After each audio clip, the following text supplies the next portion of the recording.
j'avais déjà proposé au conseil d'administration des Cabotins de faire un spectacle pseudo grand déploiement avec d'autres organismes. Donc de partager la scène avec d'autres organismes et ça avait été mis sur la glace. Le 40e est arrivé.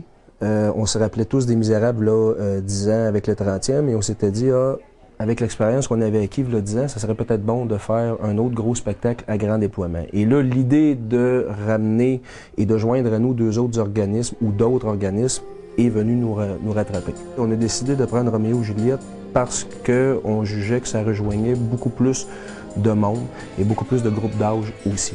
Et c'était une comédie musicale qui pouvait dire plus quelque chose aux gens, étant donné que c'est pratiquement tout récent, là, que ça a arrêté d'être joué, du moins en Europe et en Amérique du Nord. On me l'a proposé et j'ai accepté après en avoir discuté avec ma conjointe et ma petite fille qui avait 3 mois à l'époque.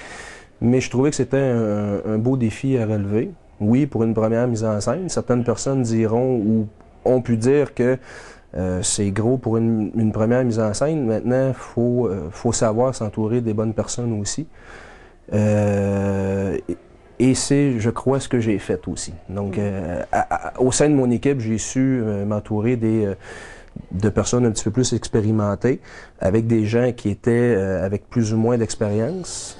Ce qui fait que je vous dirais qu'on forme une maudite belle famille là, en bout de ligne avec ça. Là. Il reste beaucoup de choses à faire. Il reste beaucoup de travail à faire, mais je pense que mes comédiens, mes danseuses, mes acrobates sont rendus au stade d'être dans un autre environnement. Donc, dans la salle où le show va avoir lieu, avec les éclairages, avec le son général, les costumes et tout.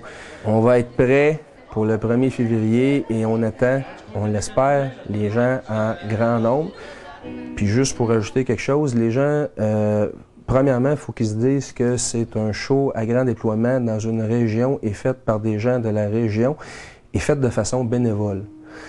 Donc les gens, eux autres, tout ce qu'ils ont comme salaire, c'est le plaisir qu'ils ont à le faire. La reconnaissance. La reconnaissance.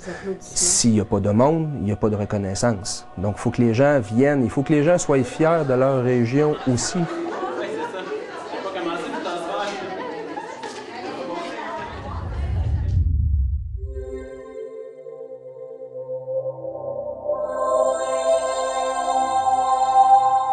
Télé Cogeco, exclusif au câble.